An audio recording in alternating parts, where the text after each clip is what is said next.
Hey, 42 here. Your brain is a vast science lab that is able to produce a never-ending stream of chemical concoctions that help fight disease, escape danger, make you feel happy, or gently send you to sleep.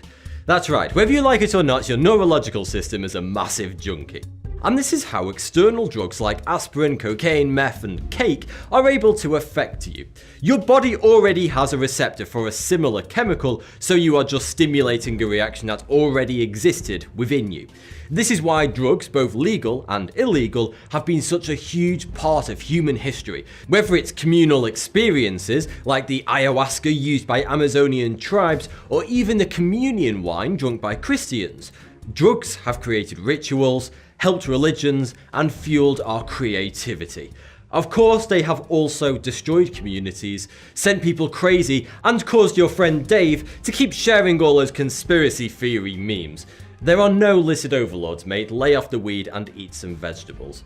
But how far does the influence of drugs stretch throughout the development of mankind? Today we look at the surprising history of drugs.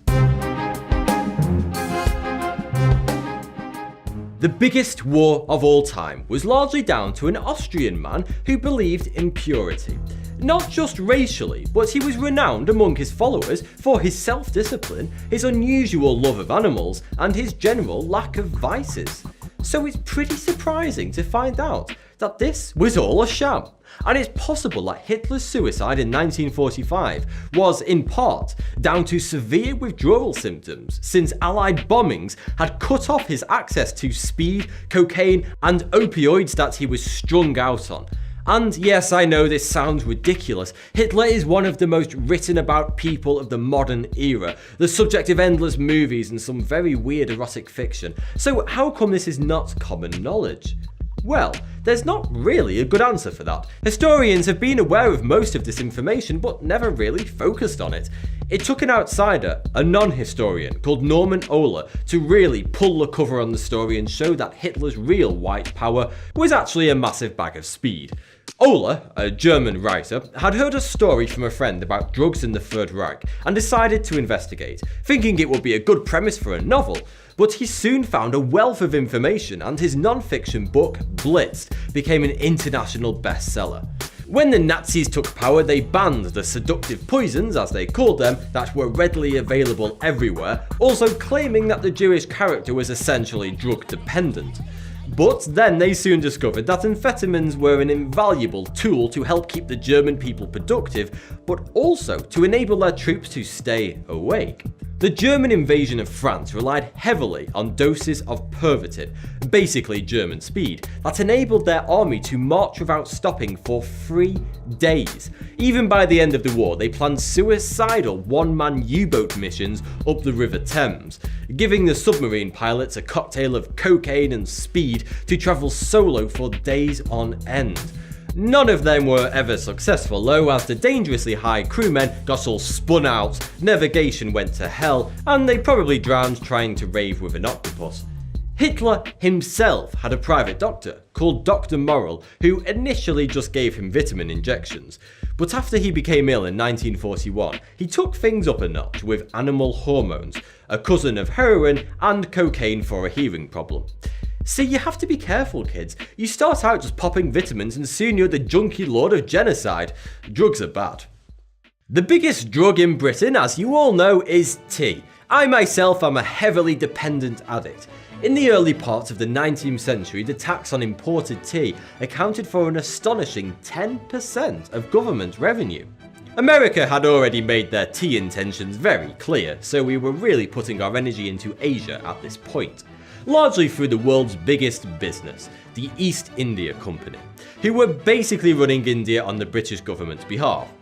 The best tea came from China, but they had a lot of laws about how much we could trade with them. On top of this, the East India Company had huge debts, and we knew we could make up this deficit if we could exploit the Chinese market somehow.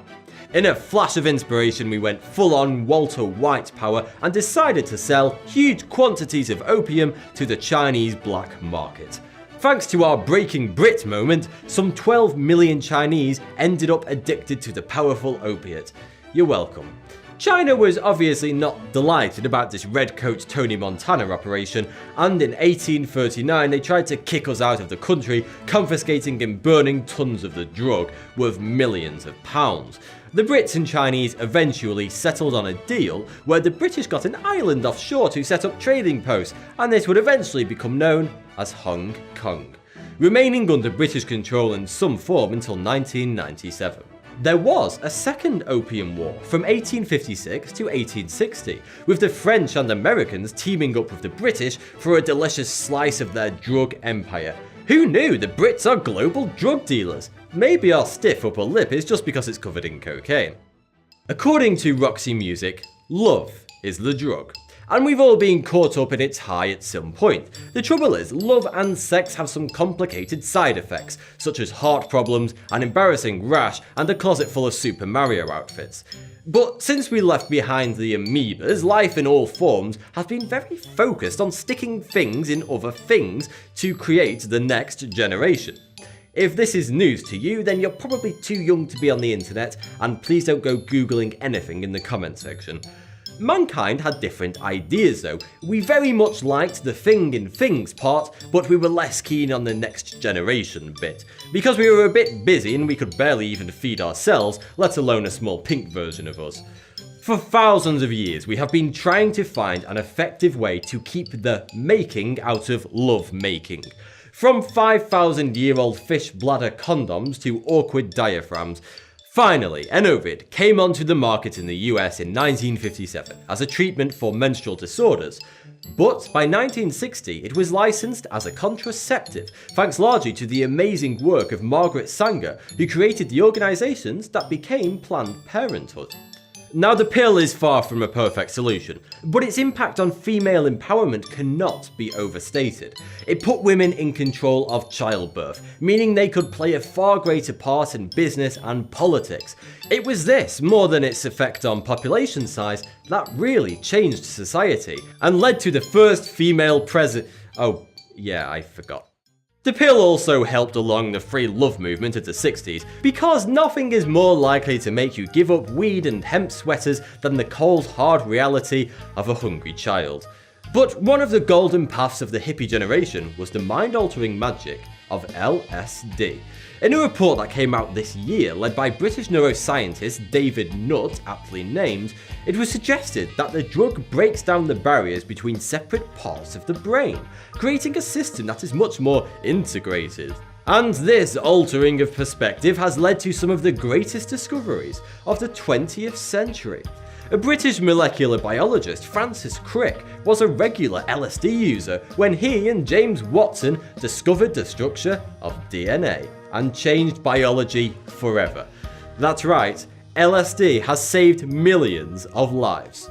But LSD's multicoloured dream net is thrown much further than this, having helped many other great minds, such as theoretical physicist Richard Feynman, mathematician Ralph Abraham, Nobel Prize-winning chemist Kary Mullis, and turtleneck model Steve Jobs. So, that concludes our magical acid trip through history.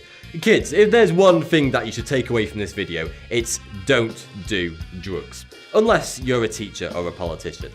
Trust me, you'll need it. Thanks for the view, subscribe for more. 42. But in reality, how real is the American president's power?